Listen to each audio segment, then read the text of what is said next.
cult that hijacked a town and got away with it. Welcome, and thank you for joining us on a story unlike any other. Today we're diving deep into the eerie silence of a town that lost its voice, and the mysterious group that took control of it. What starts as community unity slowly turns into something darker, more disturbing, and far harder to stop. This isn't just a story about a cult. It's about how power can quietly take root in plain sight. So, settle in, open your mind, and prepare to uncover the chilling truth behind how an entire town was quietly hijacked.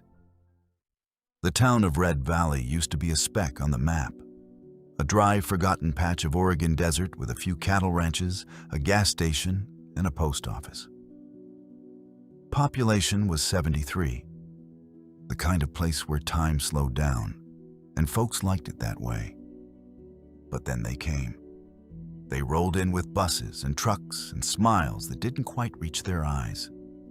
They wore shades of orange, saffron, and maroon, flowing robes, headbands, crystals around their necks. They said they were starting a spiritual commune, a place of peace, meditation, and love. They called it New Harmony. At first, the townspeople thought it was just a group of harmless weirdos, hippies maybe. Some thought they were just city folks going through a phase. But no one was really worried. That changed fast. A strange welcome. The newcomers bought 10,000 acres of scorched earth just outside Red Valley, a stretch of land the locals called God's ashtray. It was dry, cracked, forgotten. Nothing grew there. No one wanted it. Then came the machines. First, bulldozers appeared on the horizon, like a swarm of steel locusts. Within days, they carved order out of chaos. Next came the engineers with strange instruments, followed by electricians, architects, and workers in matching uniforms who moved with coordination. No one knew where they came from, only that they didn't stop, not for weather, not for Sundays. They didn't build a commune, they raised a city. Straight roads split the desert like veins on a map. Rows of apartments sprouted like crops after a long drought. They sculpted gardens from dust, erected a meditation dome, and paved a runway long enough to land dreams or escape plans. They drilled wells deep into the earth. And somehow, impossibly, water came. In 3 months, they turned nothing into something, and that something was theirs. Red Valley wasn't swallowed overnight. It was slowly rebranded, absorbed. Street signs changed. Markets popped up selling things no one had names for. Their children filled the schools. Their language began slipping into everyday speech. They outnumbered the locals 12-1. And somewhere in the shifting silence of it all, Red Valley stopped being a town. The leader. His name was Mahadev, but they called him the Flame.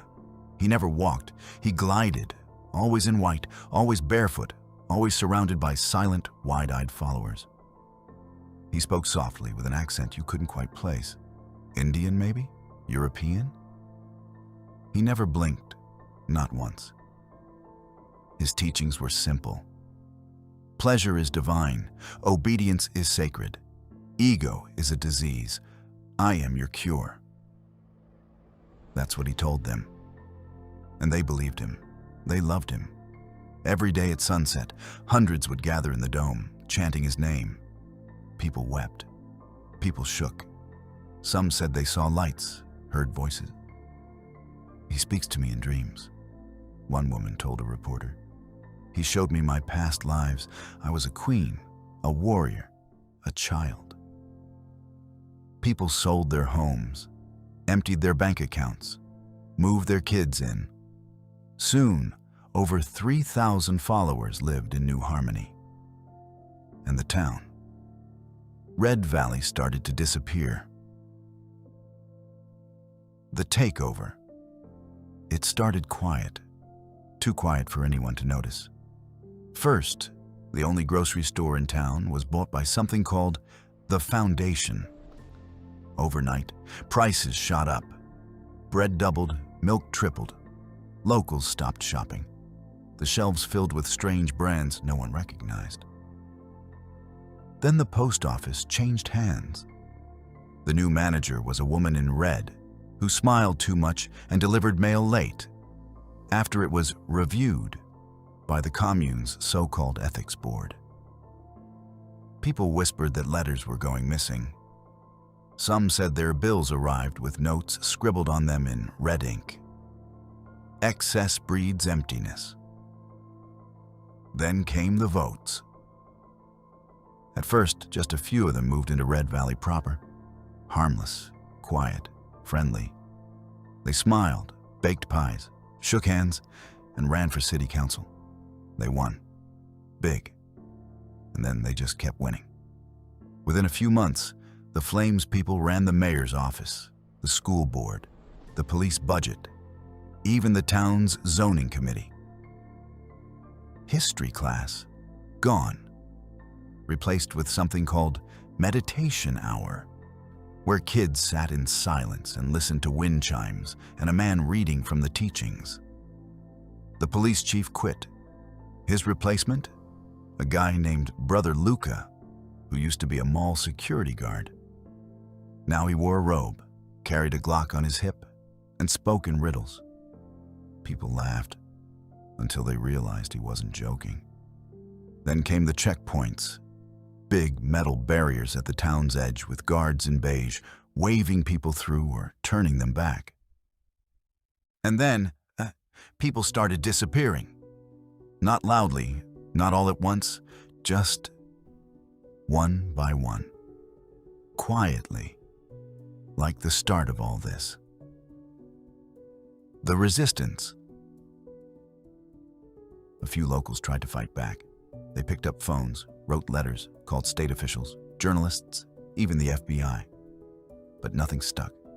Complaints disappeared into voicemail black holes. Reports got lost. No one followed up. The Foundation didn't just have lawyers. They had assassins in suits, the kind who could kill a lawsuit before it took its first breath. And money. Endless. No one knew where it came from. Rumors swirled. Foreign donors with shady agendas, money laundering, maybe even drug pipelines wrapped in smiley herbal wellness packaging. One man wasn't scared at all. Old Man Carter, ex-Marine, rancher, and a town legend. He started holding town hall meetings out of his barn. He was trying to wake people up, what he called rattling the cage before the door locks shut. Then one day his barn caught fire. The fire department, now wearing commune badges, came crawling in like the fire could wait. They showed up 2 hours late.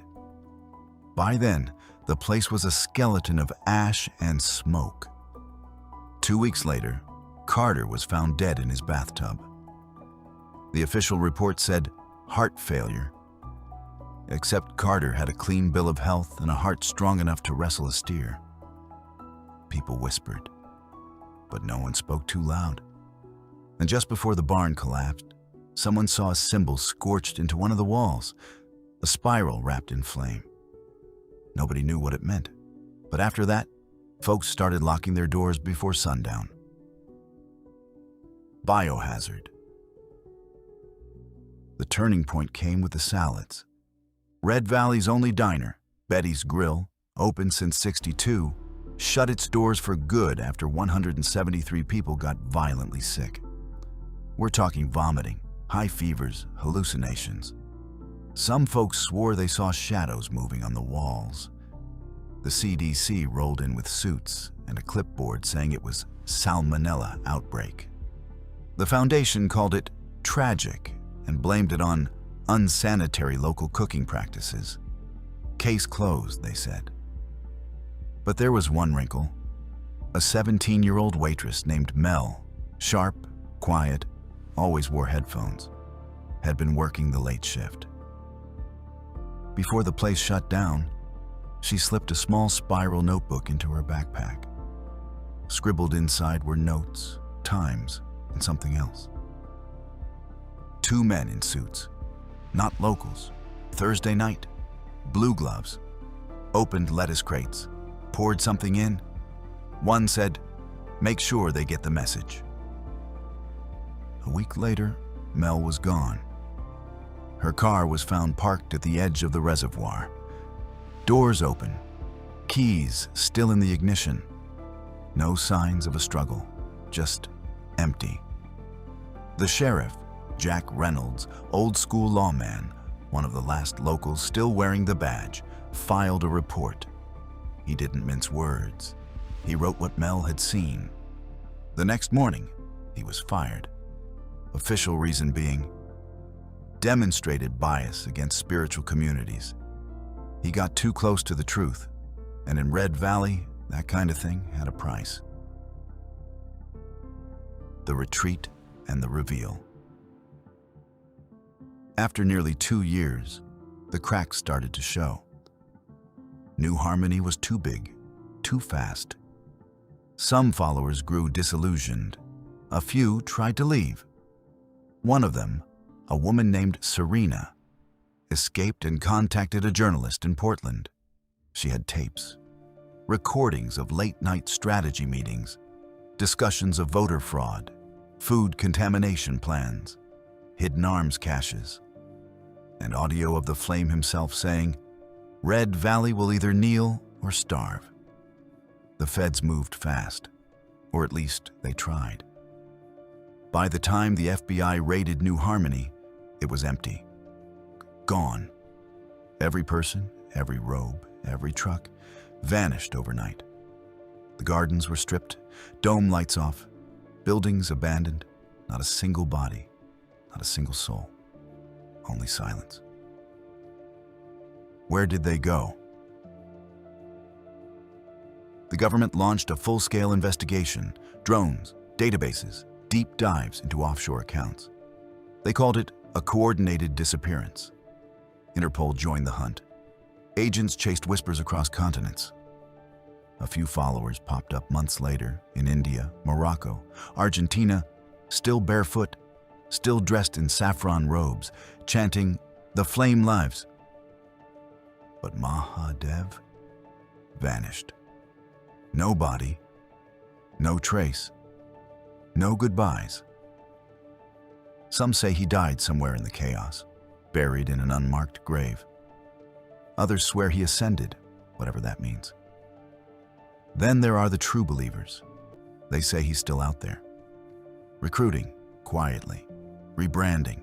Maybe he's hiding out in Costa Rica, sipping herbal tea and building Flame 2.0. Maybe he set up shop on an abandoned oil rig in the Gulf. Maybe he's already moved in next door with a new smile, a new name, and the same old fire in his eyes. The official U.S. government statement read, "The cult disbanded and fled. No further threat remains." But everyone in Red Valley knows that's a joke. The truth was that the Flame never really went out. It just got better at hiding. The final word. I know because I was there. I was born in Red Valley. I was 16 when New Harmony rose up around us like a sandstorm. I watched my neighbors disappear, my teachers started wearing robes, and my best friend chanted, "Flame be praised," with glassy eyes. I kept my head down, pretended, smiled when they asked me to, meditated when they told me to. I even met the Flame once. He looked at me for a full minute, said nothing. But I felt it. Something crawled behind his eyes. Something old. Something that didn't belong in a human body. That night, I ran. Now, years later, I track rumors. Fires in the desert. Foreign retreats with smiling brown-robed gatekeepers. The same chant whispered in different tongues. Pleasure is divine. Obedience is sacred. Ego is a disease. I am your cure. They're still out there, and one day they'll come back. And so the cult vanished into the fabric of history, unchallenged, unpunished, but not forgotten. What happened in that quiet town is a haunting reminder. Control doesn't always arrive with force. It often whispers, smiles, and wears the face of trust. We must question what we blindly follow. We must stay awake, because the next town could be ours. If this story moved you, share it. Talk about it. Learn from it. Because the most dangerous cults don't just hijack towns, they hijack minds. Subscribe for more true stories that uncover the hidden, the unsettling, and the unspoken.